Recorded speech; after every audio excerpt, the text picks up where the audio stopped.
But look, here's what I will talk about, and no doubt this will get cut into a VOD or something. There was the there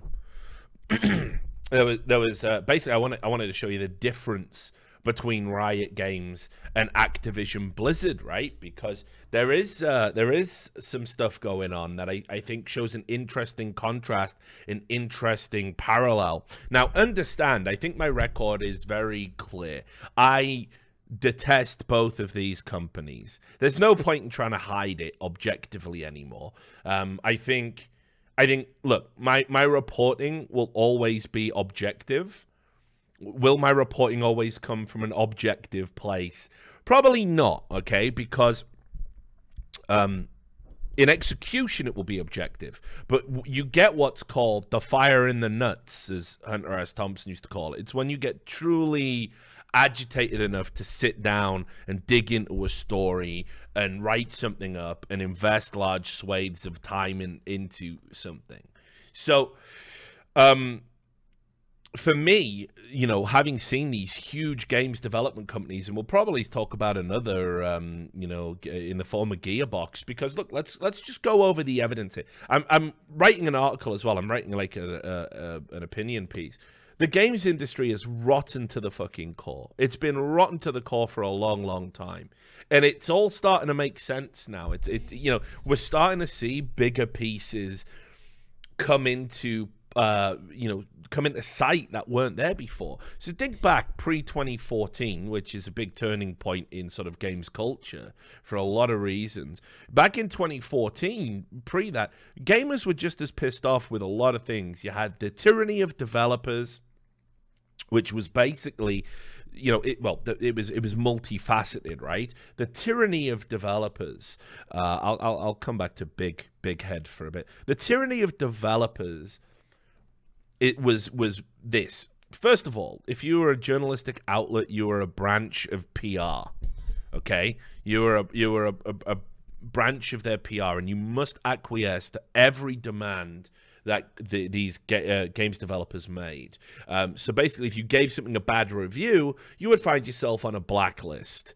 And a blacklist was very bad because it's not reviews that really drive traffic. Well, okay, it is, but not. But in addition to that, it's all the build-up content.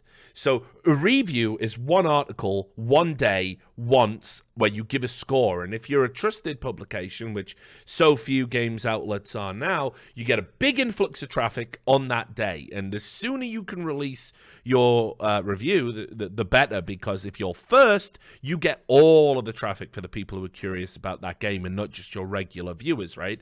That's the impetus behind wanting to get your review out early. That's the impetus on making deals with games development companies. So you have your review out, 2 days before the game's on general release, so people see for themselves. And it is a relationship, a synergistic relationship that works if the reviews are good, because inadvertently, your good review serves as a hype generation tool, which will have a positive impact on sales, right? So one hand washes the other. This breaks down. This breaks down if people give bad reviews. This breaks down if people give bad reviews, right? Now, it might be honest, it might be genuine, right? It might be a genuinely bad review for a genuinely bad game. But games development companies are very acutely aware that if you give something a bad review just before it goes on general launch, and we had all this build-up and all this hype, and we gave you all this access, and we gave you all this content, we're actually not getting a lot of end product for it. And the end product for a games development company is sales, it's money, it's profit. So what they do is, if you give bad reviews, you get cut out. Good luck ever getting an early review code. Good luck getting an early review game. Good luck having a deal to get build up, ancillary content, interviews with the developers, early access builds, concept art. You don't get any of that now. So blacklists were in place for a long, long time. And what the blacklist culture in games media created was a reluctance on the part of games reviewers and games journalistic outlets to give honest, raw, brutal reviews. This is why the number system became meaningless, Because in what world, by the way, should 65% be considered a terrible review? By definition, it isn't. By definition, that means your game was above average, that your product was above average, that therefore it has some merit and will appeal to some people. But a games development company goes apoplectic. Just to answer your question there, the defects, it's too easy to drink. It's never far from me, buddy. Just to wait, you made me lose my train of thought with the Johnny Walker Black. So yeah, what they do is they get apoplectic about it. So this started putting the games reviewers in a world where it's like the bottom has to be 7. The bottom has to be 7, and it can never go below 5. Like if your game is absolutely irredeemably terrible, and you are a games development company of some stature, you will never get lower than 50. Never. I mean, and typically, even that is wild, super rare instances. So they created a system which was kind of like, it would have worked, but gamers could see through it immediately. The audience could see through it immediately. They were like, look, it's fucking 70%. So it's bad because it's not 90%. Actually, the scale is 60 to 100. So if 60 is the baseline, 60 is the bottom now. And if you get 80, it's probably an above average product. And if you get 90 or more, it's a very good game and probably a must purchase. This was compounded by Metacritic culture. Metacritic, what it, for those that don't know, I'm sure you do, but just in case, was an aggregator. And what it would do is it would take all of the critic reviews and it would give it an average. So and this was deemed so important that quite famously, even Obsidian, who made Fallout New Vegas, when they were doing the game for Bethesda, they were given a bonus based on Metacritic reviews in it, and quite famously, the Metacritic reviews were so bad and so actually divorced from reality about how it was just superior in every way to Fallout 3, that they missed out on this big bonus payment. And it's just quite normal that if you didn't get an average Metacritic score that was deemed by the games development companies to be the bottom that they were accepting with, you would miss out on huge financial bonuses. And it's put a new kind of pressure on companies that were making these games on behalf of the publishers. So you create this unbelievably convoluted system, and basically gamers just had enough of it. We created a world where reviews were bullshit. We created a world where where review scores are meaningless, where Metacritic scores are important, where blacklists are the norm, and actually nobody was interested in sort of just being a pro-consumer publication anymore.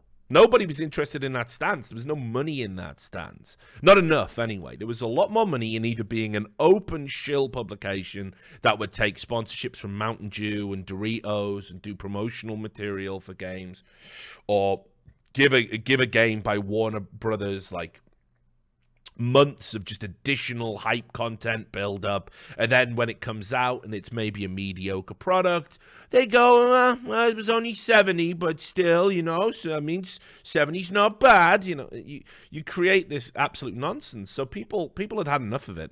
And, this is the precursor to all that Gamergate bullshit that nobody talks about.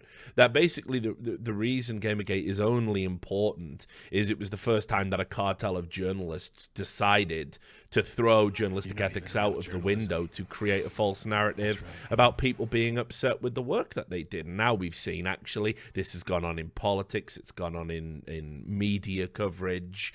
And this has become hugely beneficial. This was how we get to the next utopia for games development companies, because if we can find a political simpatico, if we can say we are a woke studio, we believe all of the things these journalists believe, we create games that don't just that aren't just great games, but we create games that will better you if you play them because of our systems, our behavioral control systems in place, the philosophy behind why they're created, the things that we put into the game. And again, think about NetherRealm Studios. NetherRealm Studios put in, anti-Trump references in there, and it takes out an OK symbol because it doesn't want Johnny Cage playing the circle game anymore, and it, puts in people going back in time and ending slavery, which again, if you're upset by that, you're incredibly fucking dumb.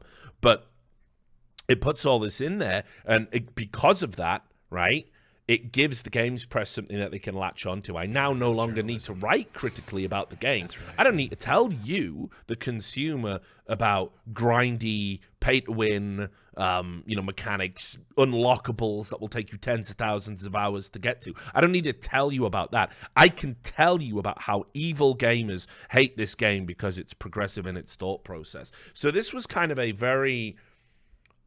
this was an arrangement that worked for everybody. You no longer need to talk about our games, not on how well crafted they are.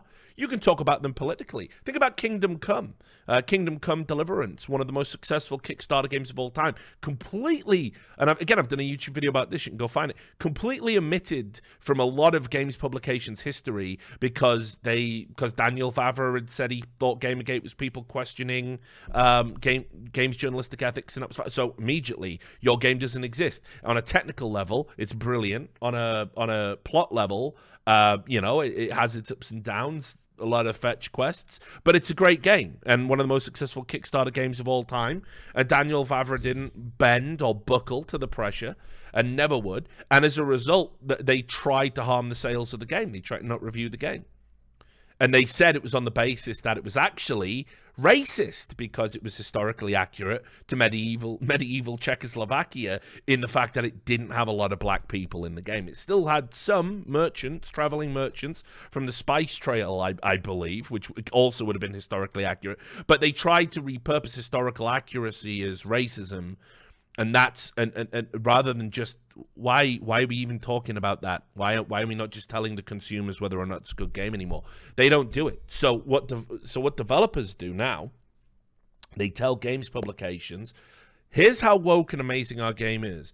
Here's how here's the behavior system in place. This will stop people being toxic on the internet. This is something that we put in place that'll completely stop racist language. Here's our diverse cast of people in the game. They focus on these things, and it's just cynical marketing. What we found out is that none of these people walk the walk. That NetherRealm Studios was a toxic cesspool of sexism, bro culture, whatever you want to call it, that didn't even have a female toilet in, or a handy capable toilet, or whatever it was from the Variety report. And this was reported by a dozen staff members. Women being bullied in interviews and told not to take bonuses. But hey, look, Jack's beat slavery in the game, so we're good people. No, you're not. There is something rotten with the games industry. This is every game studio now. It's just lies, just piled upon lies. And they tell the lies that the games publications want to hear, and then those publications find out, wait, this game we've been promoting, this studio we've been promoting, they're inherently vile. Think about Riot Games. They've just said now we're not going to walk back the arbitration rules. We're not going to do that. We're not going to walk back for the forced arbitration. And again, let's be clear about what the forced arbitration is for. If you want to work at Riot, you have to sign a contract that basically says if you're involved in a sexual harassment issue at work, you are not allowed to sue them. You cannot sue them. You forego your right to sue an employer if they sexually harass you or are sexist against you. You must take forced arbitration. Forced arbitration means that you have to take an arbitrary route, which is done by an independent arbitrator, and they look at whether or not you have a case, and they give you a monetary sum to shut the fuck up about it. You sign an NDA, it never goes public, and because it never went through court, there are no records of it that are publicly accessible. That's why forced arbitration is desirable to a big corporation. And what we're finding out is that not only does Riot have a problem with systemic sexist culture, as I told you years ago that it did, and more things besides that haven't even come out, we're also finding out that they are so resistant to change. They don't care. They don't care. They will not change it. They said, hey, let's all have a meeting. We're so proud of you people for the walkout. Thank you. I applaud you. Mark Merrill crying, saying, oh, I've let all my staff down because it's all about me, because I'm an egotist and a narcissist of unparalleled proportions. But will they actually change it? Nah, we're not going to. We're not going to change it. There is something rotten in the games industry. Activision Blizzard data mining its customers. You know, I mean, shit. Throw a fucking dart at right. Get every article about Activision Blizzard from the last 12 months. Throw a dart at one, and if you hit a positive fucking headline, you win a fucking prize. You win a fucking teddy bear as big as me, because you will not fucking do it. You will not do it. It cannot be done. It's just a slew of negative headlines because Blizzard is fucking rotten to the core. Activision is rotten to the core. These companies are irredeemably rotten to the core, and all they care about is money, profit, perceptions. And again, Gearbox. I mean, fucking Gearbox, guys. Like Colonial fucking Marines wasn't enough for any of you, but they do make Borderlands. Yeah. Randy Pitchford's a fucking gigantic turd. You know, like, there's just something wrong with the fucking industry. There's just something wrong. And I know, like, people aren't talking about it. People keep telling me that what's wrong with the every week what I read, what's wrong with games is gamer culture, and it must be changed. But it isn't. What's wrong with the gaming industry is the gaming industry. Self-serving publications, you know, and that just lie, or work in tandem with games developers who also lie. Consumers getting fucked over and then have been so obfuscated from the real shit. They get angry over stuff like the Epic Games Store. They completely misplace the righteous indignation they should probably feel to other issues into issues that actually only benefit them long term. I don't know, man. The whole thing's a fucking mess. It's a fucking mess, and I know, man. I gotta write this article. I might go to E3 or whatever the next big games convention is, and like just try and interview some of these fuckos because it's ridiculous. But anyway, right, that is what I want to talk about. Activision Blizzard and Riot are fucking awful, but imagine a world where Riot games are better than Activision Blizzard. It's hard, I know. Okay, so you might have heard about this story, obviously, over on I published it on Deserto. And it was everything that's been going on with Rick Fox and his shareholder, who, you know, we've now obviously know that it's Amit Razada that published or sent the racist emails that we published. And, you know, I'll give you the, again, in case you've missed all of this. Rick Fox runs an organization called Echo Fox. He was the name that they used to get the VC funding. And there was a company called Venture Vision Partners who came in, and Venture Vision Partners put a load of money into Echo Fox. And not just Echo Fox, but they put it into other parts that you know, were sort of linked in this conglomerate, like, you know, Twin Galaxies, the famous high score curation system that I'm sure if you've ever seen King of Kong, you know who they are. And basically, they put it all, you know, put like, I can't remember what it was, like 30 mil or something in all of this.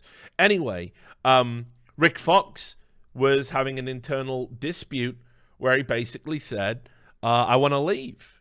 Like, I want to leave. I've got, you know, I got to leave my own organization that I built up that is even fucking named after me. And it was like, well, why did that happen? It happened because that basically a partner from Vision Venture Partners had racially abused Jace Hall in an email. And just to be clear, the racial abuse in the email was he called him the N-word. He said Jace Hall basically elected to disengage from a conversation. He said, "I'm not interested in having this conversation anymore." And Amit Razada said, "That's because you're an N-word."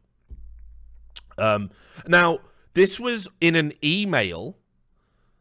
This was in an email that was CC'd. It had like a fucking lawyers CC'd in on it. Imagine that, right? Imagine doing that and thinking, well, no one will ever react to this. No one will react badly to me racially abusing a business partner. So obviously Rick Fox was aghast. Like Jace Hall, and I've said it before, and I'll say it again. I think Jace Hall has presided over some cataclysmic fuck-ups, not least of all the H1Z1 League, which definitely lost some money. Let's put it that way. And I know Jace Hall's trying to do right by the people that are owed money, but anybody with an understanding of the industry could have told you that the window had slammed shut on H1Z1. Okay? So, I mean, this is, like, it's not that Jace Hall is a malicious actor. It's like a lot of people who've come into esports late to the game. They're just incompetent. They don't understand. Games have lifespans. Games have windows. And you've really got to look at how big something is up here before you start gleaning what you can do with what's down here, because that ultimately is what esports is.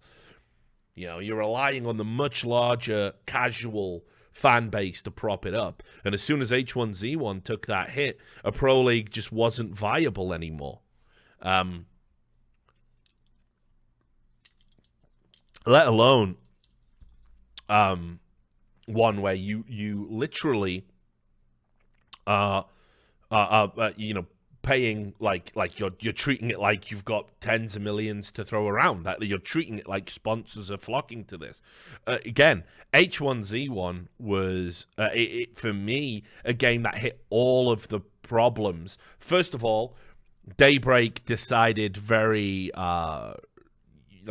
early on they wanted to concentrate on in-game consumables. And cosmetics and that sort of thing over actually developing the game. Graphically, it was last generation. So it was only the format that was really holding it up. And unfortunately, the format was copied and proliferated across half a dozen other games. So you had that. That is an issue. Then they isolated and didn't work closely with all the big streamers that were effectively promoting their game. I guess a lot of developers do this. In their hubris, they think that, we just made an amazing game. We just made an amazing game, right? So that's why we're successful. It's like, no, you can make an amazing game and fail. It happens all the time. You can make amazing technology and it can fail. That happens all the time. Shout out to Betamax. You can be the superior product in a market and fail. There is an element of marketing to it all. And streamers in games are your marketing, and people are starting to realize it now. It's why people are getting paid lots of money to promote games. It's why they have a bounties board for partnered streamers on Twitch now that I'm not in for some reason, even though I've done some unbelievably large sponsorship deals. And I'd love to sit here and do a partnered promotion for a game. I'd love to do it. I'd love to have the impetus. So anyway, so H1Z1 had lots of problems, and Jace Hall should have caught that, very quickly and didn't, and cost people money. And I think he also had abided by, because there's a part, people probably don't know this part of the story. Probably it's time to pour a drink, isn't it? People probably don't know this part of the story about Overwatch, right? So again, you're talking about Overwatch again. Here we go. This'll be biased nonsense. So, right.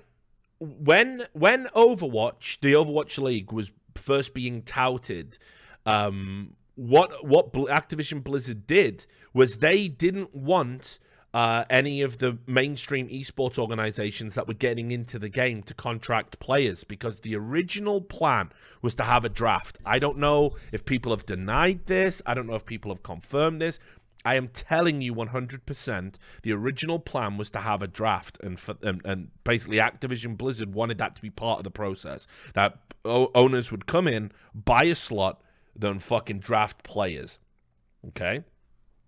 And to do that meant the players couldn't be contracted to anyone else. So Activision Blizzard went to esports organizations and said, listen, don't contract, and we'd consider it a great favor if you didn't contract players to your Overwatch team now, or if you have an Overwatch team, you let their contracts expire, right?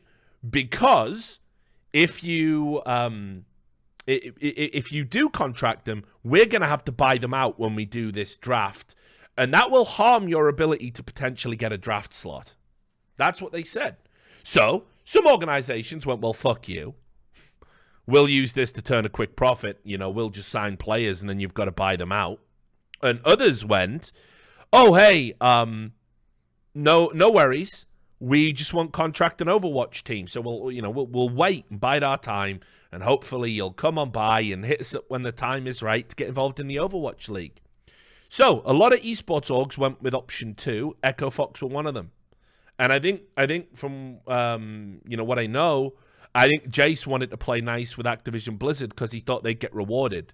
But then what happened was Activision Blizzard turned around and said, by the way, we're inviting 20 sports organizations, venture capital groups, and money, big VC firms, and we're not inviting esports orgs because you're too small for us. You're nickel and dime, and that includes you, Echo Fox. So go fuck yourselves.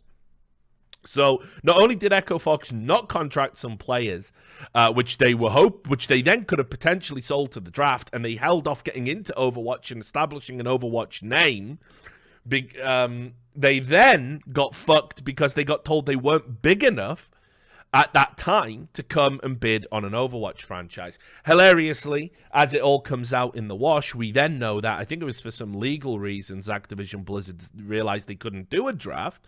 And then also on top of that, because I think it was something to do with maybe you needed a player union if you're going to have a draft of some sort. I don't know the exact reason why they moved away from it. But again, it was 100% planned, and it was 100% what people were told. But then also what they realized was a lot of those big VC groups were very reluctant. They didn't like what they saw. They didn't understand how it was going to be, quote, bigger than the NFL. They didn't understand how they were going to make money. Didn't understand any of it, right? So they backed off. So then what happened was Activision Blizzard, basically, they'd hooked Robert Kraft in, and they gave him that sweetheart deal, which is why Robert Kraft's name was thrown out every time that they talked about it.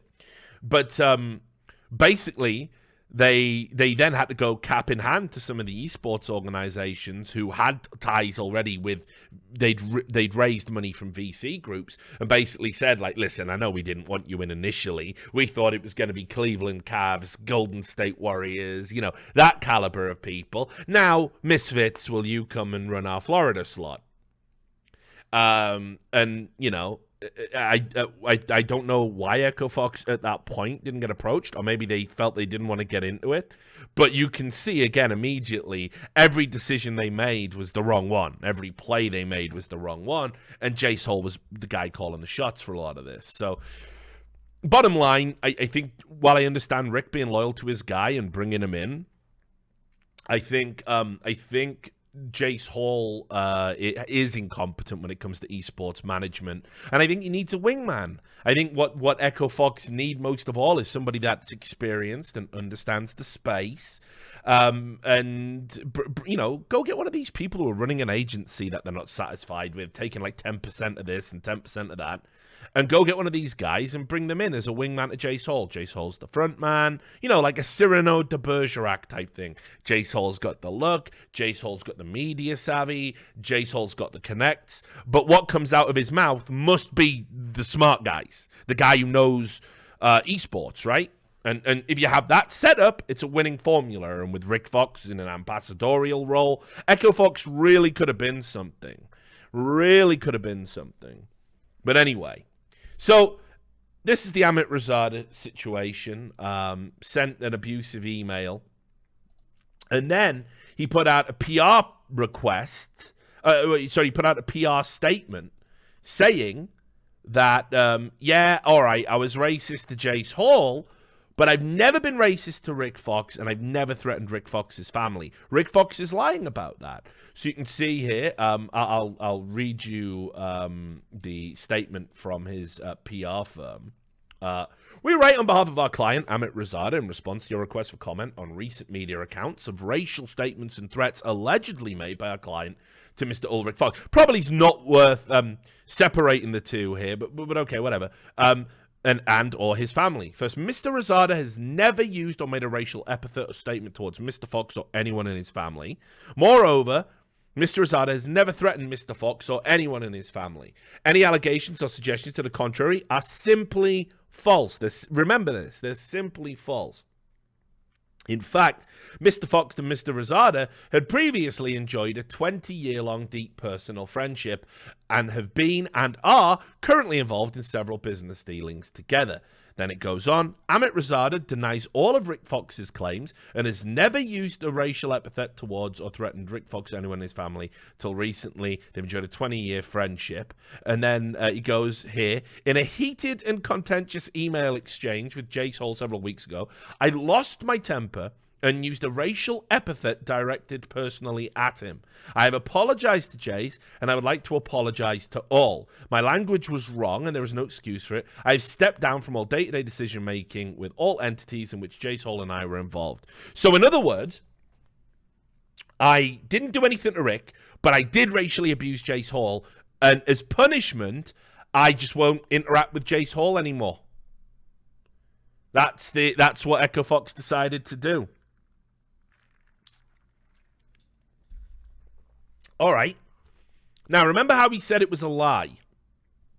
Well, you see, I'm like a fucking pit bull when I get on a story, right? Like, my teeth are in it, and I don't let go until you have to either put me down or you scream and you holler and you say you did it, and then someone comes and prizes my jaws open with a fucking metal stick, right? That's how I roll. Because you can't let these motherfuckers slide.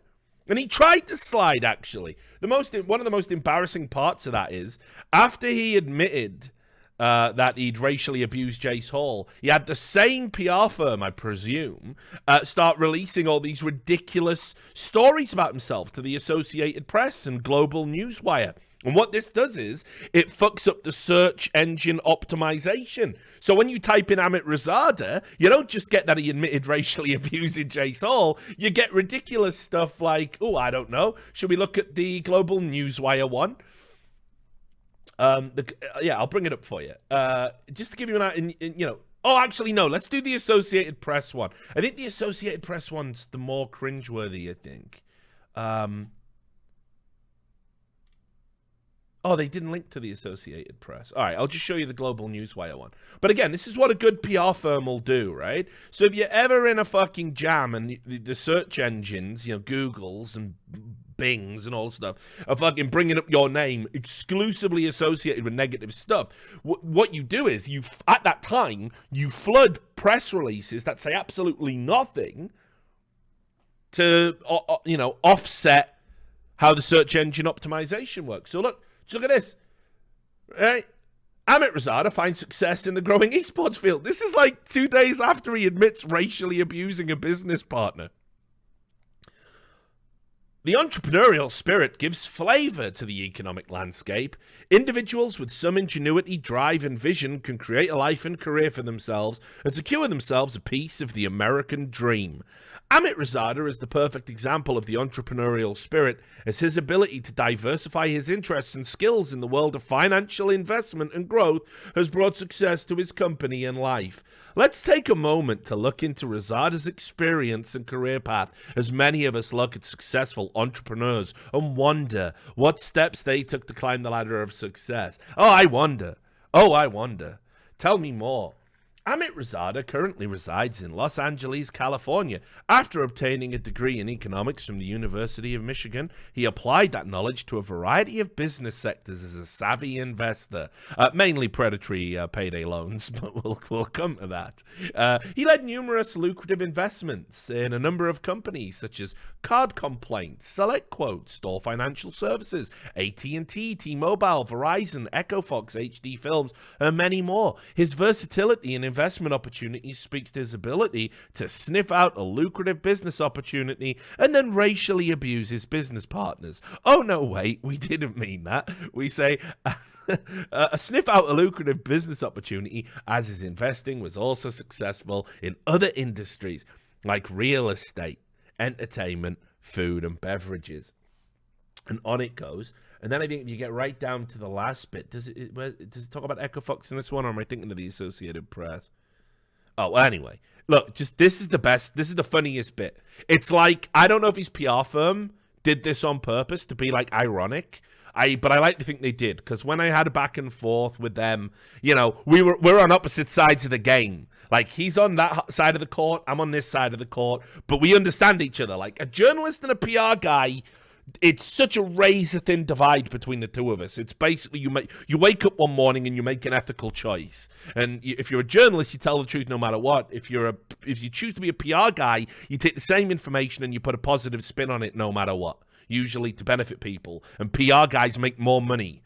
But the razor-thin relationship between the PR guy and the journalist is well documented. But anyway, when it comes to the entrepreneurial spirit, Amit Razada is the perfect example of how vision could turn into reality when backed by acumen, determination, education, and experience. Razada's time spent working and investing in a number of industries has allowed him to grow as a successful businessman and a diplomatic, well-rounded individual. Now, I'll be honest with you guys. I haven't studied diplomacy. In fact, most of the diplomacy I do is in video games like fucking Stellaris or Civilization or whatever, you know, or Europa Universalis. But I don't recall the bit where you get a bonus in diplomacy for racially abusing the other civilization you interact with. Usually that's considered anti-diplomatic. I think that, Cheers to another month. No worries, my brother. Keeping it real. Always keep it real, Firestar. Thank you for the sub. Anyway, so we started flooding, Google and all these fucking, all of this shit with his PR responses. But here's the thing. I want you to just remember how he said it was definitely a lie. Rick Fox was lying. I've never threatened his family. Well, as I said, old Pitbull Richie Lou, I went and got more emails. And in one of the emails, it was complaining about Rick Fox and saying he had to do, X, Y, and Z. And he said, in all caps, by the way, and his spelling was atrocious and his punctuation was atrocious, he said there will be, and that's added, no deal on anything. He just literally started the sentence, no deal on anything. No deal on anything, and if Rick does not do his duties, I'll personally fuck him and his family for the rest of my life in any way possible. Now again, I am but a mere journalist, so I don't traffic in, language and what it means. Is there a world where that cannot be construed as a threat? Is there a world?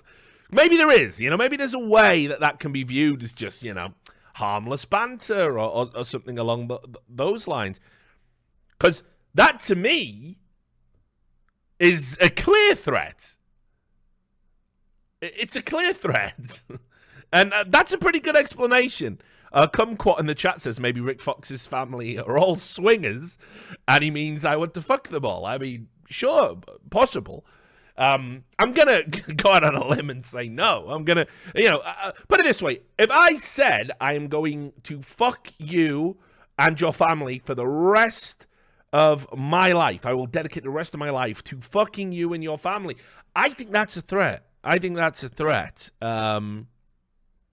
So I don't know. So he lied, and what was crazy was, I started like reaching out to the PR firm again when I published this story. Like, listen, I've got these emails, and that denial you issued, you're gonna have to issue probably another like bit, where you make a mea culpa and you say that, okay, well, I did do the thing I denied, and at this point, all credibility is fucking destroyed, right? And they just didn't reply. And listen, again, remember, because a journalist is the fucked up dysfunctional twin to the evil twin that is the PR guy. We come from the same fucking zygote or whatever.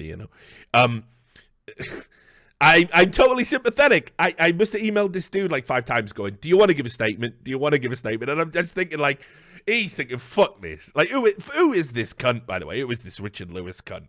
Like, he's just got us by the balls again. He's just emailing us again. He just won't leave us alone. Like, he's done us. So they just didn't reply. So I didn't hear from lawyers. I didn't hear from PR.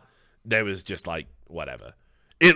I guess the PR response now is let's kill it with silence in hopes it goes away. And what's interesting is actually the volume on this story, which to me, not only has he racially abused Jace Hall, right, and admitted to it, he is now, we've got incontrovertible evidence that he also threatened Rick Fox's family, and he denied it. This should be a pretty big story. You have a member of Vision Venture Partners, a big, kind of VC firm, and this is like Vision Esports. So this is an offshoot of it, but I don't know if Amit Razad is just involved in the esports side or all of it. And you're going around and you're threatening the families of business partners. This is a big story. This should be way louder. But of course, it gets dampened, right? Because a big subreddit that would apply a lot of pressure to the bad person silences the story, and not only silences the story, says that you can't even say where to look to find it, and also bans anyone who says my name. So it's like, again, look, it's fine. I don't want to harp on about that, but it's interesting, isn't it? Like when you can rationalize protecting somebody threatening Rick Fox's kids because bald man bad. He messaged me on my Facebook and asked me to stop lying about him. He's doxing me! P.S. I used my username for the Facebook page. Like, all right, okay, cool. Great.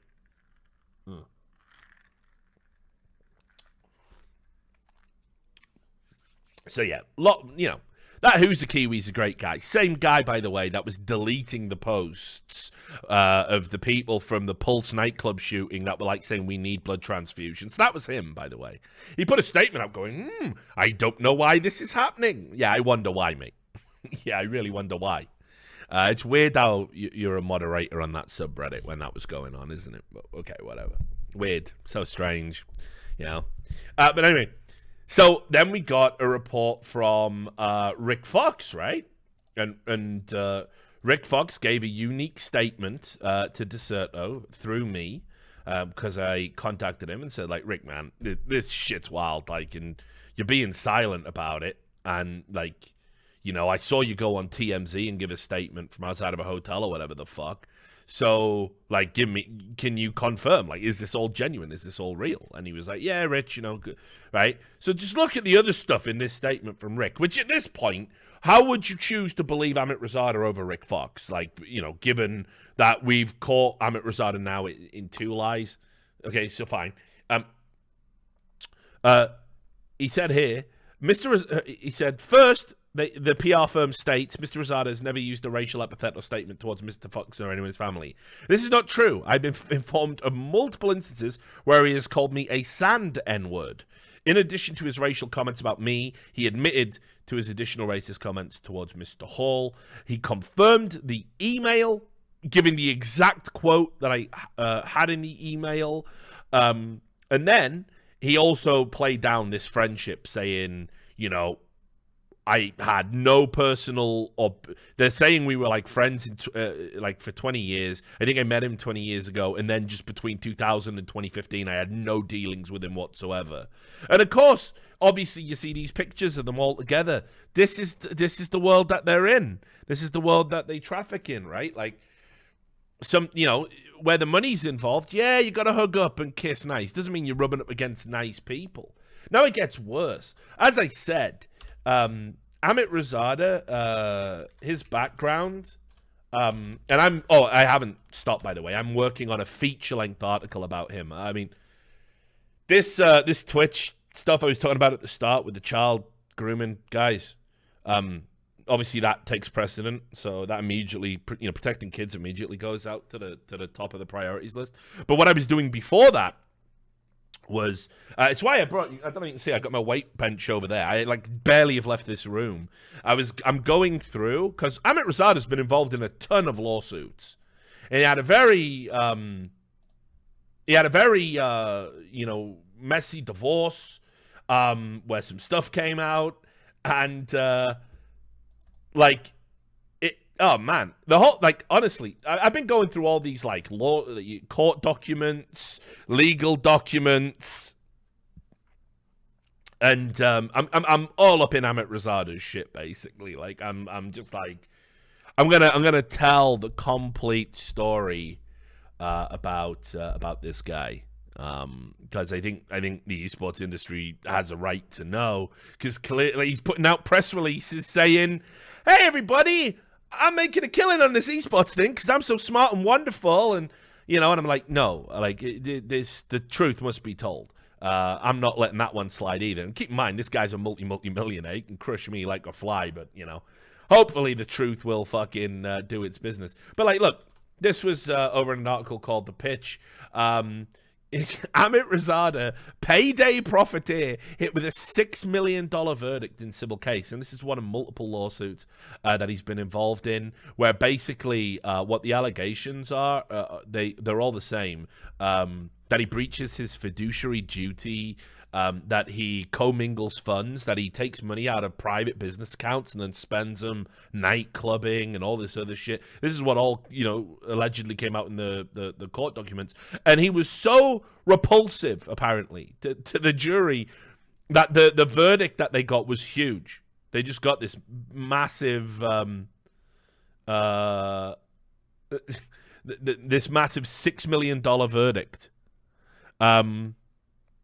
But look at this, right? Look at this. This is just unreal. Just some of the lines. In 2014, Amit Rosada's former business partners at Spectrum Business Ventures, Scott Asner and Michael Gortenberg, sued him via their holding companies for liquidating various accounts, making unauthorized loans to himself through the company, and racking up exorbitant tabs at restaurants and bars. Rosada testified under oath that spending between $100,000 and $200,000 in an evening in a club for entertainment was normal and ordinary business. Motherfucker balling out of control. But here you can see with the court ruling as well, the damages were only $611,000, but he was so dislikable, and the stories were so egregious, and even his own testimony was just so non-apologetic. They gave another punitive damages of $5.4 million. That's like unheard of in like civil suits. That's like, you know what I mean? Like, you have to do something really bad, like to have that disproportion between the actual damages and the punitive damages. So anyway, so Amit Rosada is just one of those guys that, like, you know, has that you know, kind of vibe to him. So and has been embroiled in lots of stuff. So anyway, also just coming soon, I tracked down Michael Gortenberg and interviewed him. And Michael Gortenberg has said he will go on the. He knows nothing about esports. He's like a 60-year-old man, and he said, "I know not." He's like, "I know nothing about esports, but I will go on the record and tell you everything about what a bad dude Amit Rosada is." And I'm like, "You want to go on the record?" And he went, "Yeah." He brought his attorney into the call. I can't wait to publish this shit. It's gonna be fucking wild. It's gonna be so wild, because he's like literally, nah, use my name. This is all legit. This is all true. So that article is going to be a fucking roller coaster of shit. Like, it's going to be so insane. The stuff he's already told me blew my mind. I'm interviewing some other people. And basically, I'm just going to give you the runaway roller coaster of Amit Rosada, esports legend. Right, anyway. Richard, what was your whole point? Because back before you started rambling, as you have a tendency to do because you're going fucking senile like a fox, you were talking about why Riot Games is better than Activision Blizzard. And I don't really see where this is going. And actually, I'm scared and I'm frightened. And this isn't the type of stream I like. Just put on Crusader Kings 2. This is not fun. Okay, we're coming back to the light, kids. We're coming back to the light. So LOL Esports, right? Now, you may remember they put out a tweet when I broke the story saying it's been brought to our attention that this is going by me, you fuckers. Just say my name once. You won't turn to fucking dust like the fucking Red Witch from fucking Game of Thrones. You know what I mean? Or any chance Game of Thrones has of having a good finale. You will just say my name. Just say it. Can't do it. But anyway, so they said they were conducting an investigation. So just the other day, they said they've concluded its investigation, which is they read my articles. Like, imagine this again. I did it all I did it with Badawi for you. How many times do I do the legwork? And then you swoop in and go, we have concluded our investigation by reading Richard Lewis's articles.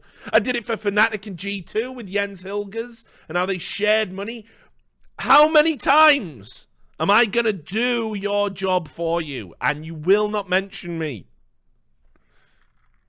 You can't say, like, it's wild. They just won't say my name. So anyway, and what they've said here is, the LCS concluded its preliminary investigation into the alleged comments made by a member of the Echo Fox ownership group. Hate speech, threats, and bigotry have no place in the LCS. We have directed Echo Fox to take appropriate corrective action within 60 days. If Echo Fox does not take action by removing any individuals whose actions violate league rules and agreements within the required time period, the league will take formal action that may adversely impact the future of Echo Fox in the LCS. Chris Greeley, LCS Commissioner. Right. Now, let me also just say, by the way, strap yourselves in. Good job, Riot Games. I know. You don't hear it often. He's so biased. No, good fucking job. Good fucking job. Yo, what up, Lawler, man? Much love to you, buddy. I know. No. Listen, they're an evil company, rotten to the core. They have all sorts of problems. They're systemically sexist. I can even say that now because it's in a lawsuit. They're ran by a fucking guy who doesn't want a company, he wants a cult. And I can say that because he's in one. They violate every rule that they apply to everybody else. I can say that because they've got like a fucking 10-year history of doing that. But occasionally, guys, they do something right? And, this is one of those times. It's super rare. But this is the right way to do things. And let me explain why. And it's quite funny because I'm going to go through some of the replies. And I don't think people realize what this means. I'm going to spell it out for you. Real journalism. Just in case. You won't see this on the League of Legends subreddit, of course, but, whatever. Thank you, Tahim, a new friend. A brand new guy giving me a Twitch Prime. Thank you, Tahim. Welcome. You're locked in now. You'll find yourselves 2 years, 3 years from now with me all gnarled, bitter and grey, like some weird fucked up hybrid of Yoda and Gandalf, but with none of the powers and none of the charisma, drinking whiskey, telling you why everything sucks, and you'll be going, why am I even doing this? Like the rest of the 3-year people, why am I locked You're in? not even a real journalism. But I appreciate it. Thank you. And you too, That's Unsated. Right. Thank you very much, buddy. You will also experience all the stuff I just detailed. If I'd known you would come in thick and fast like that, I would have waited and said it for both of you. But you know, you get the point, right? So what does this mean? Well, this is actually potentially good for Rick Fox, because what they're saying here is we might. Oh, and you too, Flo Dojo. That's right. Appreciate it. Same thing. They are saying that we might compel you to. Yeah, you've got a choice. You've got to get rid of the shareholder because we don't want him involved in the LCS anymore, because that has no place in the LCS, the things that he's demonstrably did. Or maybe, just maybe, we cut Echo Fox out of the league. Right. Now, why would this work? Why would this work? Let me explain to you. Right. Echo Fox is a company, an organization that has a value attached to it. Very recently, it was named, I believe, 10th in the top 10 esports organizations in the world, which to me is incredible, because in terms of substance, they actually have very little value. This is the content I sub for. Thank you, John Perry. Appreciate it. You're coming up on a year, buddy. I'll see you in 2 months, and we'll virtually high-five each other like that. You're not even a real journalism. And you too. What's that? Right. Daunted Jungle. Excellent. 3 months. Getting there. Your journey. You're getting to that jaded stage. He barely even streams. Why do I sub? But when he does stream, he drops that straight fire. And yeah. You're in that place right now. You get over that by 6 months. So anyway, one of the big reasons why Echo Fox has that fucking valuation is their LCS slot. I mean, it's a massive part of it, right? You pay 10 million to get in, and they're finite. They are. Oh, hey, Ashray, appreciate that, buddy. Thanks for the gifted subs. That's right. So that they are finite, right, in how many there are. So immediately you pay your 10 million to get in, but now you got a product you can sell for your price, for how you know what you want to dictate it goes for. Now, imagine a world where League of Legends, Riot Games, say, if you don't get rid of Amit Rasad, if he doesn't divest himself of his shares, we will compel you, and they can do this to anybody in the league. We will compel you to sell the slot. And what happened with Renegades? And people don't know this.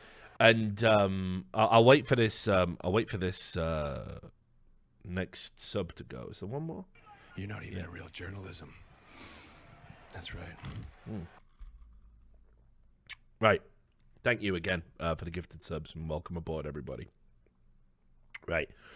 I had a very awkward conversation, one of the most awkward conversations in my life as it happened. And this was, I was at some esports awards bullshit.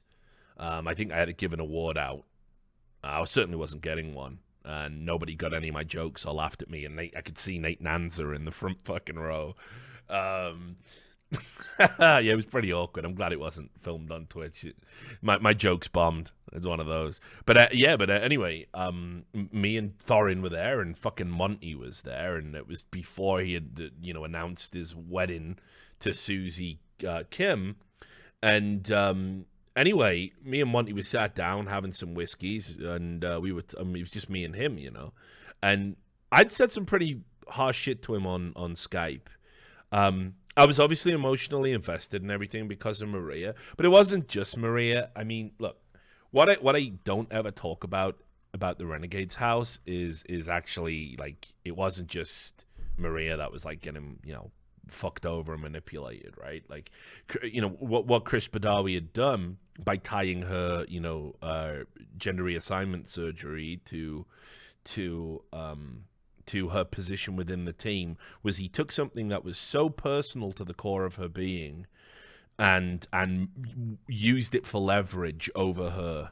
And that's grotesque to me. I mean, and that was why I identified very quickly, despite being a friend of Chris, he'd done something that was inexcusably evil. And again, I don't throw the word evil around lightly. I use it for Riot games. But this was really bad. And because, like a lot of people go, oh, hey, but she got what she wanted, right? She couldn't afford the surgery. She said to Chris, I'll play for your team if you pay for the surgery. She got a good deal. Well, no, guys, that's like, hey, listen, I'm an old guy who's really, really lonely, and I'll pay you to come over and hang around my house. And now let's escalate a little bit. Hey, do you want to stay in my bed? Hey, I've got a roller coaster out back because I'm very wealthy. You want to come and ride in my Neverland roller coaster? And it's fucked up. There's some stuff you got to fucking not mingle with business and finances. And this is one of them, because it was very much an emotional head fuck, and I'll explain why. Because a lot of people on the League of Legends subreddit go, "Oh, Maria used Chris Badawi and then let him down," and Chris certainly likes to sell that version because he's not capable of accepting responsibility for what an irredeemable piece of shit he was in this regard. 6 months, Punk. Great job, buddy. You got past that jaded stage. You're in for the long haul now. So what I quickly identified with Maria was that she got a fucking real bum deal. She thought she got what she wanted because she wasn't going to be able to get it any other way. But if your employer gives you the thing you think you want the most, and the caveat is, if I do this, you have to go out and do interviews for me. When she was mortified at the prospect of appearing on camera. She had social anxiety about it. She had depression. You must play in my team. We're bound together. This is gross. This is really bad. And it wasn't just her. There was another guy on the team.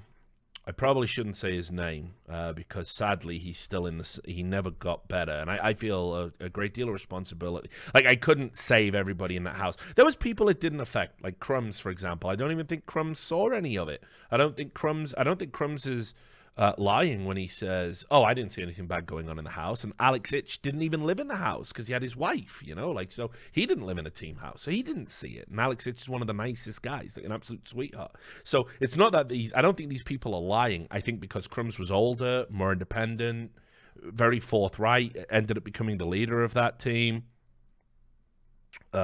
He just left and would just leave the house. He'd just put his jacket on and go out. The rest of the younger players didn't. They never left. I mean, they just stayed in the house and played all day. And Chris would come in and make all these like ridiculous demands and all this other stuff. And there was one player in particular where he was basically trying to pressurize this guy to get on Adderall because he thought it was a cure-all drug.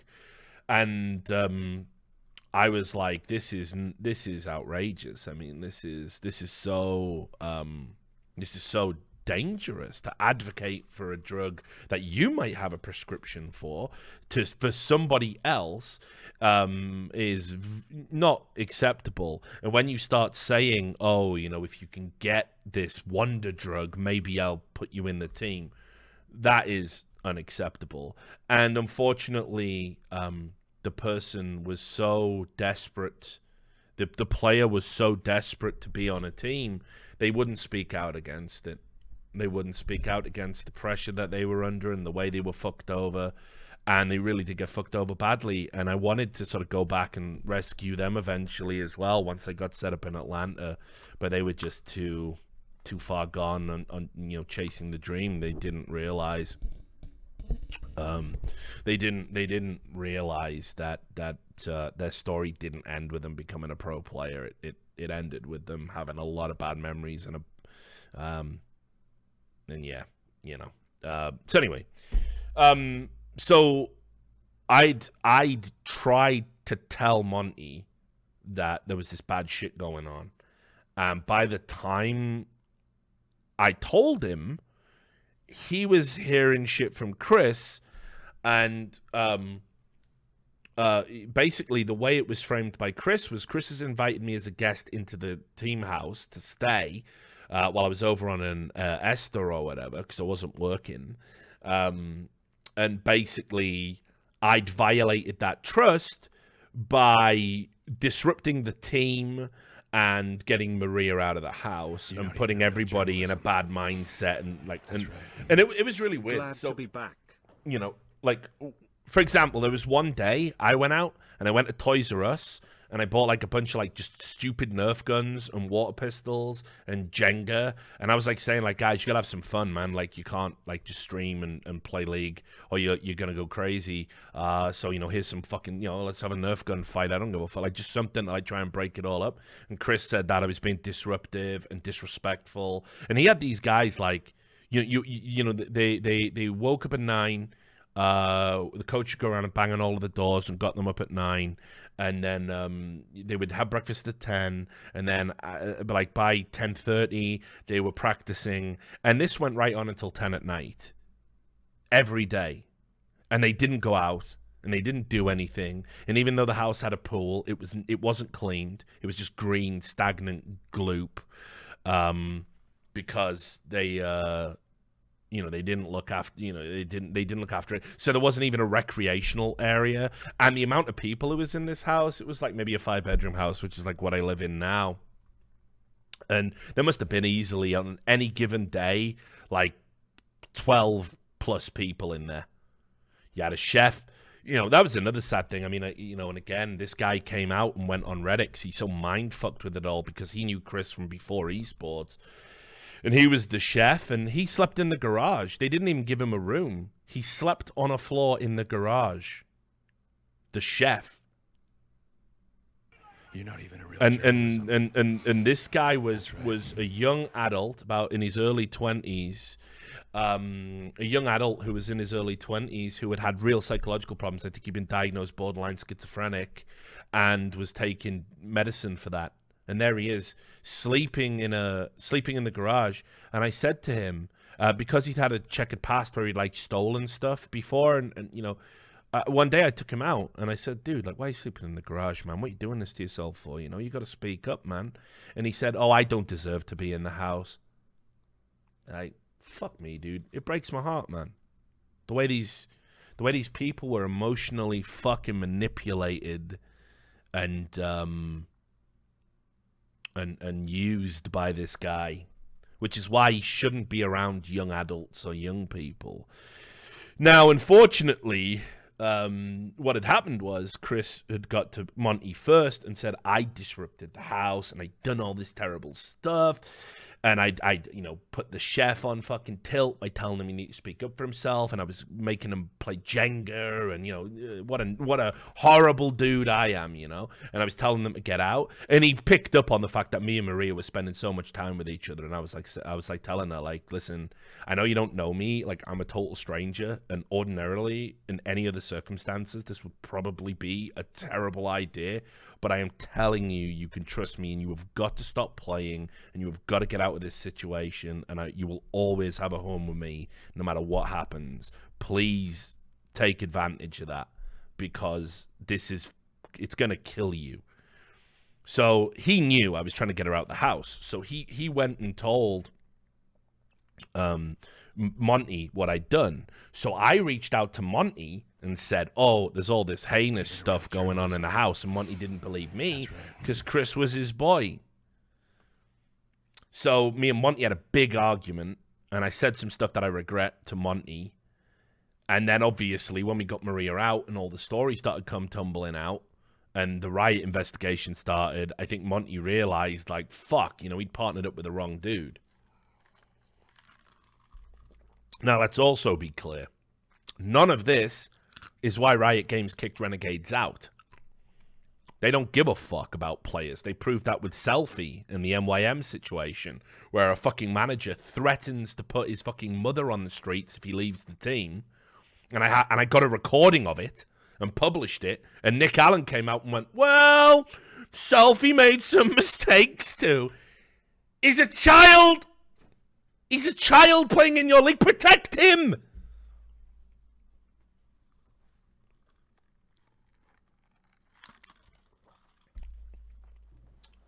Anyway, whatever.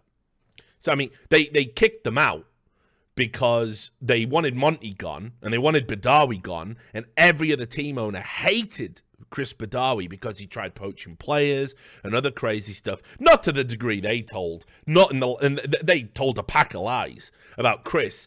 But it's like one of those situations where it's like Al Capone. He's a bad dude, but you don't get him on all the murders, and you don't get him on all the organized crime. You get him on the fact he ain't filed a 1040. And at the end of the day, who's sad about it? Was justice served? Probably, sort of, kinda. That was the Badawi situation in a nutshell. So me and Monty hadn't talked since I had this big Skype tirade where I said I have zero respect for you as a human being. I don't mind saying what I said, and I totally regret that because first of all, it's not true. I was just really sore and rough because the Maria thing. It touched me to the core because it's hard for me. Like I say, people who know me know I'm a big softy. I flex and I tense and I'm very robust in how I challenge people. But that's just because I hate bullies and I won't be bullied and I've been bullied and I hate people who bully the vulnerable and the weak. And I'll never allow that. And if people don't help, sometimes in my zealotry to deal with this issue, I'm abusive to the people who either don't see what I can see or don't go to the same lengths I will go to, and it's not fair. So me and Monty sat down and we You're not even a real journalism. we had a whiskey together. That's right. And we were talking about the whole Renegades thing. It came up, and he just said, like, obviously, look, I'm not saying this because it's bad. You did what you had to do, but you did cost me millions. And I went, yeah, I never thought about it, Like, they were going to sell the organization, and they'd already had talks with buyers to potentially sell it down the road because of the cloud of the Chris Badawi stuff. And obviously, those slots were going for a lot of money. What happened in the aftermath of the Badawi thing is they were put on the clock, and what Riot Games do is they come in, and they will find a buyer if you don't. So you better get the best deal for yourself or you take their deal. And as a result of that, because it was like a fire sale, basically Monty lost millions of dollars. And, it made me feel like a piece of shit. Because, again, I realized, I know Monty's not a bad person. He's a good person. He was blinded by, like, in a lot of ways, Monty was as much of a victim of Badawi's bullshit as anyone else, right? And I was just really overzealous in how critical I was of Christopher. And I said this to him, but I've never sat down and had a drink with somebody that I've literally, my work has took millions away from them. I mean, it's worse than the I Buy Power thing if you think about it. Like, I talked to Steele. I didn't cost him millions. I didn't cost him and his wife millions. I cost Steele a professional career by publishing what I did. And in many ways, people would argue, well, he cost himself a professional career. In Monty's case, Monty was never at that house, not once. He was in Korea the entire time doing OGN. So had Christopher been there, it would have been different. Badawi would have acted differently. Badawi would have Christopher would have saw what I saw. Monty would have saw what I saw and would have done something about it. But he was never there. So who does he trust? Richard Lewis, who he's had his ups and downs with, the anti-League of Legends, terrorist, if you believe Riot Games, or do you trust your business partner? And obviously, he trusts his business partner. Of course he does. So again, there was no, ill will there. But what's crazy about it was, we were sat there talking about this, and Monty said, listen, I forgive you. I'm more hurt if you still believe what you said on Skype. And I said, I don't. I don't think you're a irredeemable human. I do have respect for you, and I hope we can be friends. And he invited me to his wedding, which was just a really nice sort of magnanimous gesture, to do it. So Chris is Monty's a good guy, no doubt. I wrote him a letter. I was gonna go, and then I wrote him a letter, and I said I'm not gonna go. And I explained why, and I told this to Susie too. I said I love both of you. I think you're great people. I think involving the esports community in your wedding and streaming and everything is just such a perfect tribute to all of us in a way, like to everything we've done. But unfortunately, crazies have a habit of following me around, and I think Chris was going to be there as well, Badawi. I'm not too sure if that's true, but I think I heard in the grapevine, and I just thought, like, I don't want to ruin his, like, wedding day by somebody shouting at me or whatever, or having a thing, and it was on stream, so I just said, like, next time. Next time, when you renew your vows, I'll be there. That's just how it is. Anyway, so, Richard, why are you telling that long and elaborate anecdote? Very good question. Well, because that's what Riot do. So they did it in the Renegades instance, where they came in and they will compel you to sell, and they will find the buyer for you if you don't find your own. They will go out, and their business team will be, we have this slot, and we are selling it, and we want you, and we're willing to do a deal.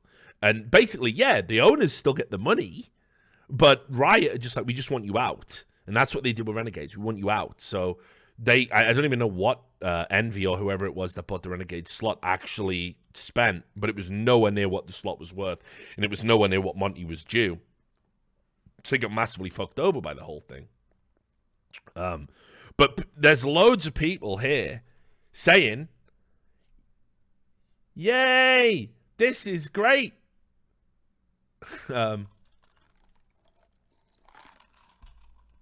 Right? People link to my article by... Oh, no, that's Polygon. People do link to my article in this thread.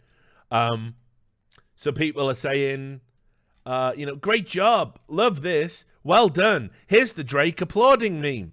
That's so great. And then, I love this. That's great. Now, what are you going to do about the accusations made against Riot in terms of sexual harassment and pay disparity? Well, one day at a time.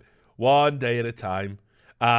Somebody linked an article about how their executives were farting on people's heads. Love that. But basically what people, I mean, please, my children, keep this up, by the way. Never let them forget. Never let them forget. But there's my boy, £2 Wheel. Yeet, in there. Shout out to Richard Lewis, credit Richard Lewis. But loads of people are like saying, this is good. This is really good. Like, you're fired. This is good. This is great. Well, it isn't. Not if you're a fan of Echo Fox, because they won't be in. They won't be in the league. The slot will be gone.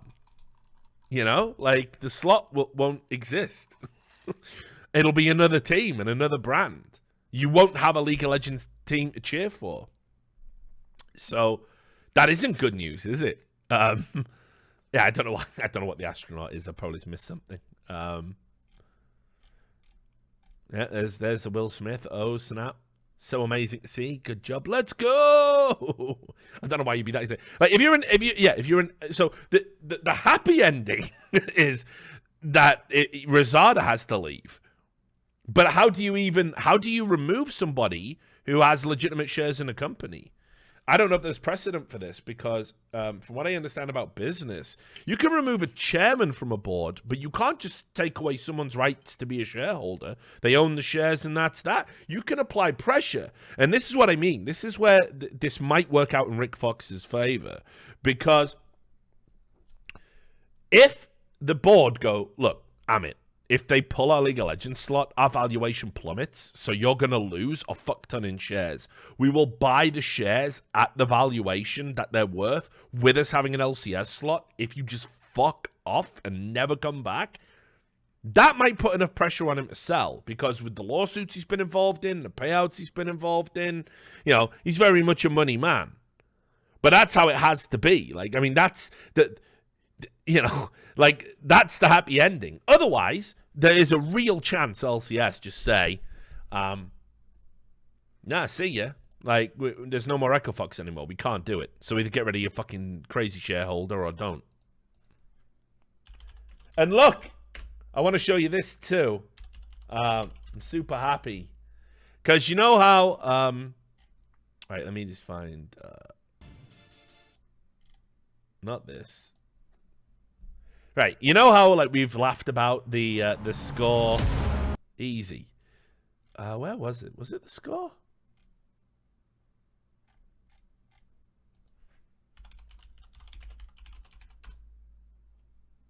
Yeah, it is. Yeah. Where the fuck is it then? Doing the okay hand gesture is... It's not okay, guys. Did they take it down? No. Surely not. Show me all the videos. Yeah, there it is. He shows up to all his games. He's... After weeks of allegations... Right, here we go. The score did a video, and they did something that Riot Games would never do. They mentioned me. They did it. Even though I laughed at this guy for being a cuck, which, by the way, is now a banned term on YouTube comments. And I'm not answering any of your questions, officer. After weeks of allegations of disgusting behavior from an EchoFox shareholder, enough is enough. Hate has no place in esports. Hate has no place in esports, guys. But it's fucking Richie Lewis. That's the guy that's actually out there tracking it down and getting shit done. Just saying. They keep coming for me to get me out. He's racist. He's alt-right. He's a Nazi. But he's the only one with the fucking testicular fortitude to get fucking dirty, mix it up with millionaires, and expose this shit. So take your fucking lies and stick them up your ass. Put your fucking money where your mouth is. Let me know when one of you games outlets breaks a story like this. Then we'll talk.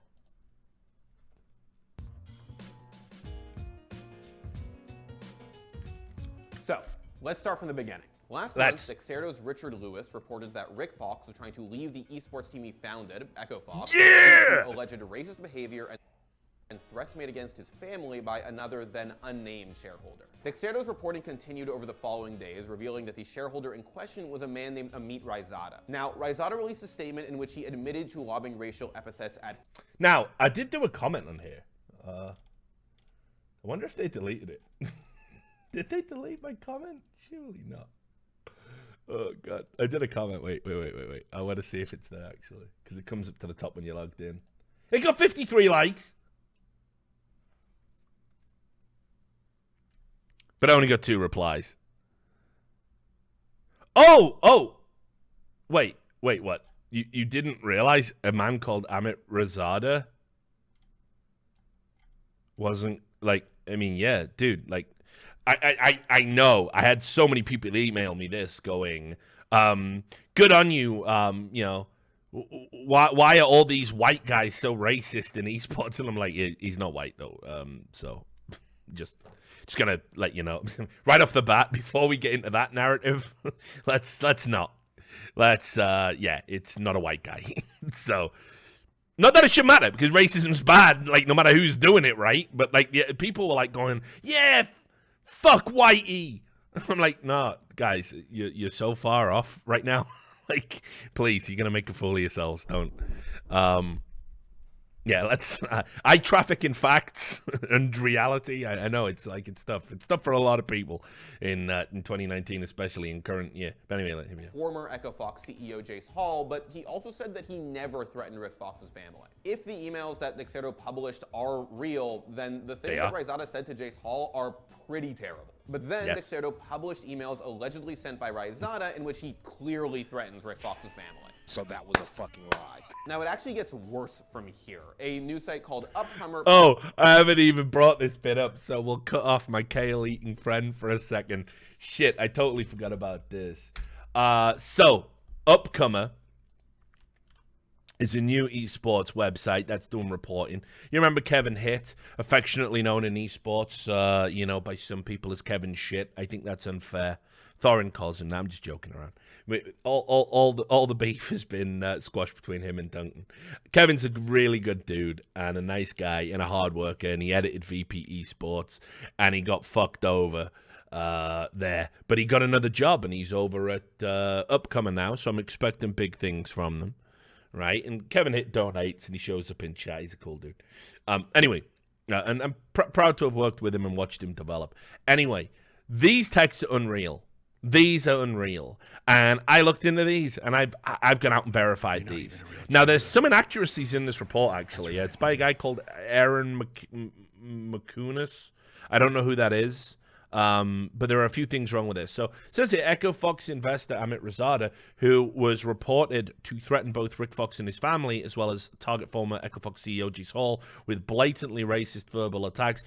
A little bit of editorial input here. I wouldn't. I would drop the hyperbole. There's no need to say blatantly racist attacks. They're just racist attacks, racist abuse. Again, you need journalists. We tone down hyperbole. We tone it down. Just the facts. Anyway, neither here nor there. Has reportedly also attacked other fellow investors, according to screenshots of text sent upcoming by sources today. Warning, these texts contain offensive and graphic language. Now, I don't even know how much I can show on Twitch, honestly. But let's just say, first of all, that they aren't other investors in Echo Fox. That's an inaccuracy. These texts pertain to another business partner from another business. And you can see here, he calls somebody a dumb Jew. The rest are the rest are bad. They're not Twitch friendly. Let's just say there's some that he says to Jewish people. You're not even a real journalist. Stuff about burning in camps. Let's leave it there. And there's some other stuff besides homophobic slurs. I mean, it's unbelievable. Thank you, by the way, Mosquito Crucifixion. What a wonderful name. What a good name. So now, yo, it's 420. That was totally unnecessary. Justice for £2 gone but never forgotten. Love you, Dad. What did he do again? Why did I ban £2? I can't even remember now. There's been so much going on. You'll have to tell me, Bren. Anyway, thanks for the donation, of course. Now, anyway, these don't pertain to esports in any way, shape, or form. These predate esports. So this report is a little bit inaccurate. Obviously, though, his lawyers aren't going to come out and go, that's inaccurate because I did that anti-Semitic abuse at totally a different time. I anti-Semitically abused somebody else, idiot. So yeah, they're not gonna do that, right? Because that would be fucking stupid.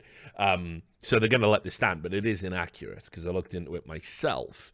But anyway, so imagine all of this around this one guy in LCS, and what Riot Games have said is he's got to go, or your slot's got to go. I mean, that's basically like people are telling me behind the scenes, by the way, that it is that serious. That there is a very real chance that Echo Fox are pulled out of the league as a brand if they stick with this Amit Razada guy. So they got to fucking think about how they're going to do it.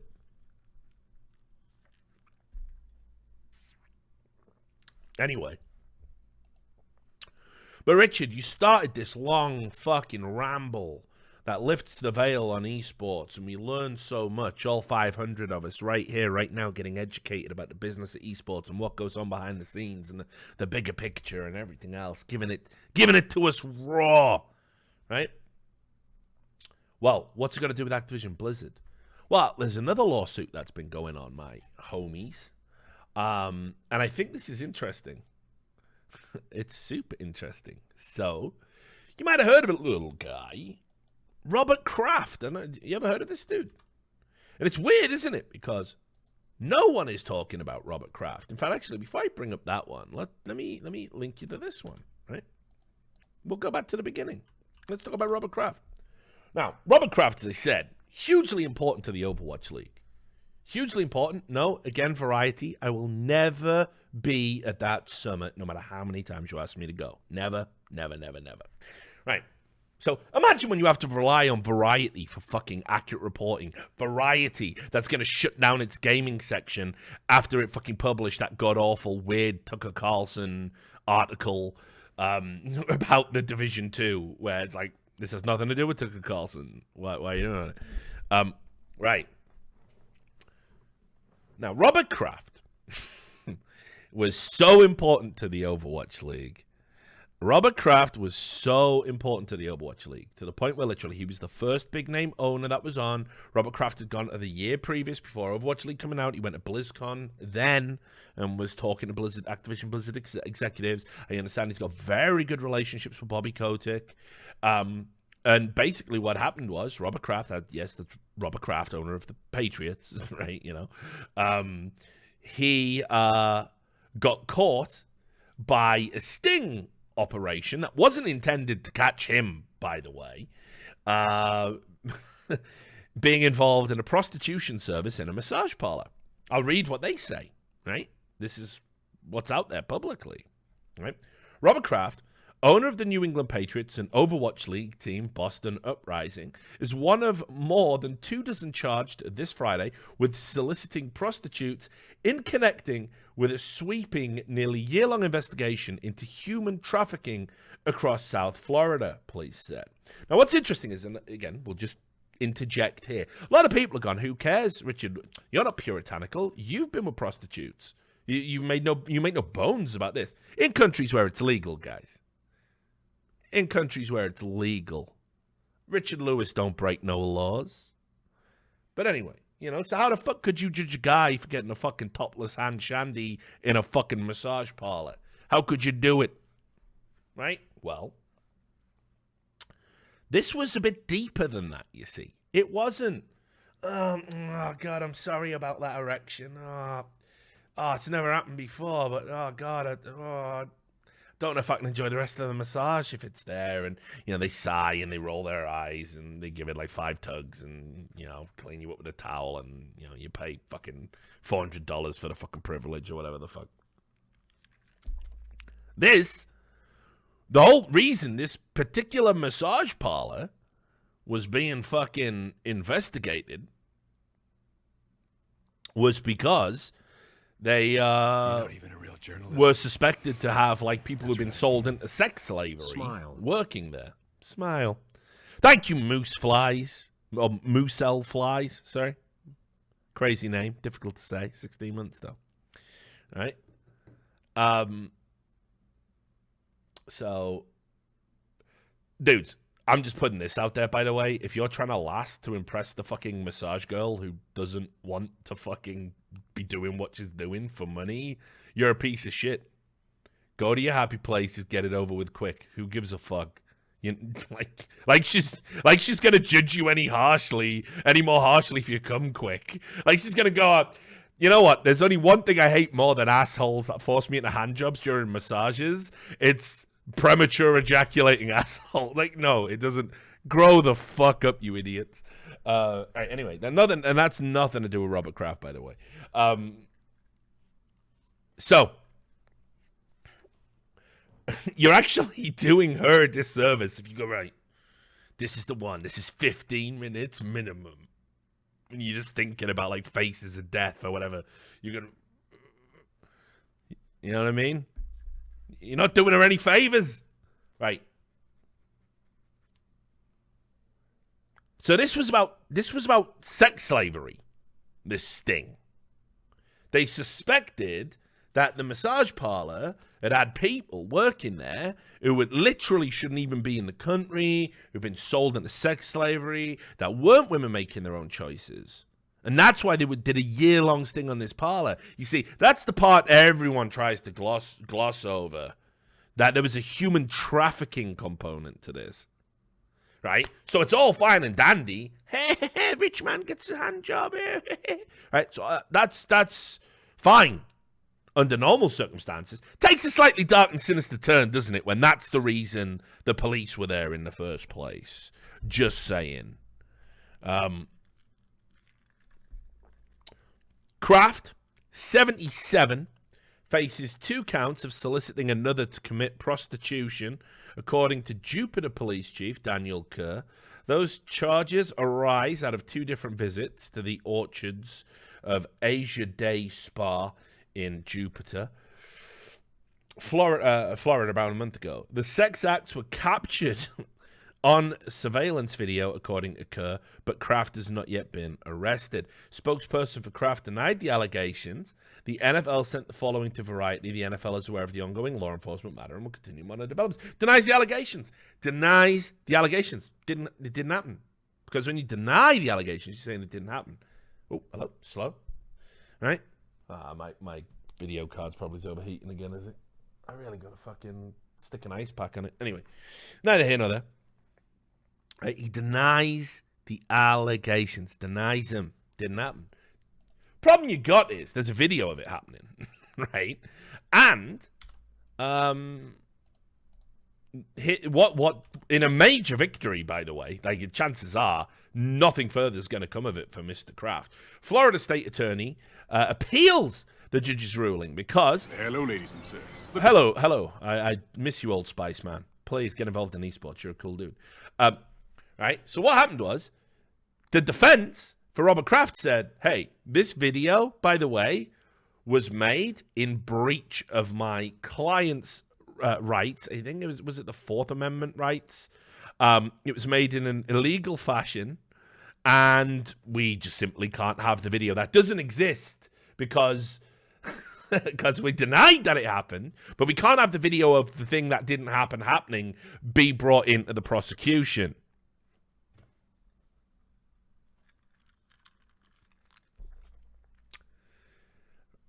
And this is why, if you have money, you get the best lawyers. And no doubt the lawyer went and got some fucking case laws where this has been cited in similar cases, as similar dudes in similar situations, and said, well, according to Grimshaw versus the state, the video was made in a proper fashion and can't be entered into evidence. So, and now a judge goes, well, yep, okay, I've looked at the annotated version of this. Yep, that's absolutely right. So, anyway, the prosecutor now is having to appeal the judge's ruling that the state can't use the surveillance video and other evidence that doesn't exist because it didn't happen, but it's there for some reason, in the prostitution solicitation case against NFL owner Robert Kraft. Judge Leonard Hanser issued the ruling on Monday, and the ruling was a major win for Kraft, who sought to suppress the purported evidence because it can't possibly exist. 15th Judicial Circuit State Attorney Dave Arenberg appeal doesn't specify any arguments. It's looking bad. The prosecutor's getting fucking reamed. All right? So Kraft's lawyers challenged the validity of the search warrant that let authorities install hidden cameras inside the spa, and then argued that the warrant violated Kraft's Fourth Amendment rights and Florida state laws. Kraft's attorney, William Burke, issued a statement Friday saying Ehrenberg's appeal is the prosecutor acknowledging he has no case without the illegal video recordings that don't exist because we're denying it, that 4 Florida judges have now found to be unconstitutional. No evidence means no trial. So the state had only 2 options: drop the case or appeal. They chose to appeal, but we are confident the appellate court will agree with Judge Hanser and the other judges who threw out the illegally obtained evidence. And here's the thing, rich or poor, the one thing you can always bank on a jury to fucking go with, or anyone to go with, is if you got the evidence in an illegal fashion, go fuck yourself. So Robert Kraft's skating on that thing that never happened, that there's a video of, that never happened. And imagine this.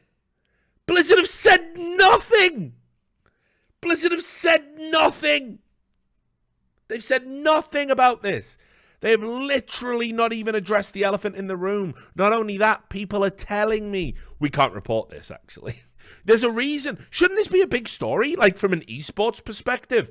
If Chris Badawi improperly treating players and having a League of Legends franchise slot is bad, if fucking Amit Razada, a fucking shareholder in a team, is super bad, him being racist, the fucking brand name you used to leverage people to buy slots in your league, and the fucking owner of one of your supposedly most popular teams and most popular brands in your league is embroiled in not just the prostitution scandal, but prostitutes who may or may not have been trafficked. Like, you're going to say nothing about this, Blizzard. And absolutely, they will say nothing. They will say absolutely nothing about it, and it will go away, and we'll all just have to pretend it didn't happen. It will just be cast into the annals of history. Fucking, I know Dreamcasper was straight fucking nonsense or whatever if those text messages are to be believed, but he was just gone like that. There weren't even an investigation. Just right, he's just airbrushed out of history. Gone. Just swoop. It was Dreamcasper.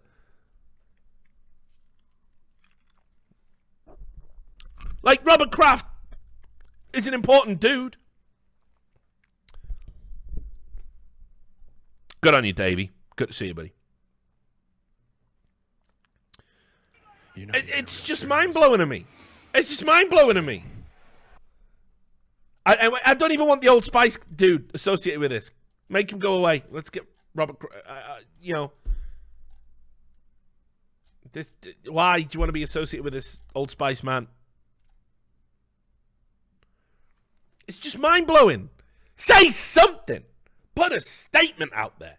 We are aware of the allegations, but this is when you realize, oh, wait, it's not a real league. Because even the NFL put a statement out.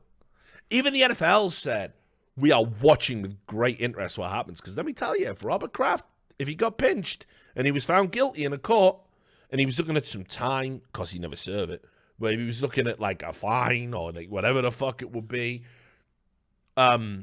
trust me, the NFL would take some form of action against it. I mean, the NFL's a fucking joke. You only have to look at the Ray Rice situation to realize that. And then they fucking overcorrect with fucking Zeke the Freak and wreck him. You know, but anyway, I don't want to get into that fucking dirty water. But like, even the NFL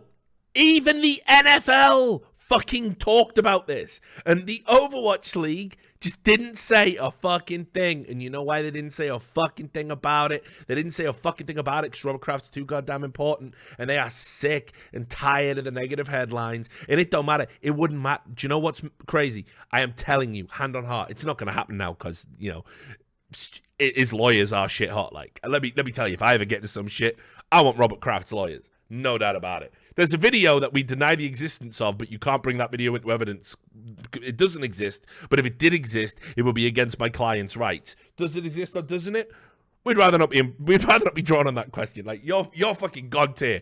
Get me that fucking lawyer. Get me that fucking lawyer right now. Like, but anyway, like I'm telling you, even if Robert Kraft had been found guilty, even if the video got linked to TMZ, just putting it out there, by the way, prosecutors. Nothing to lose at this point. You blame a leak in the office.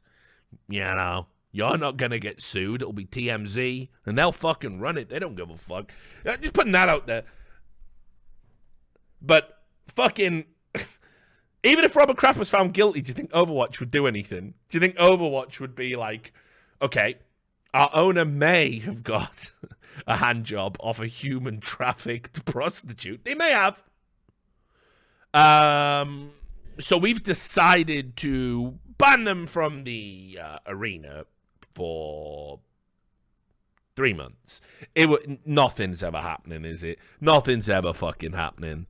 Like, it's so beyond a fucking joke.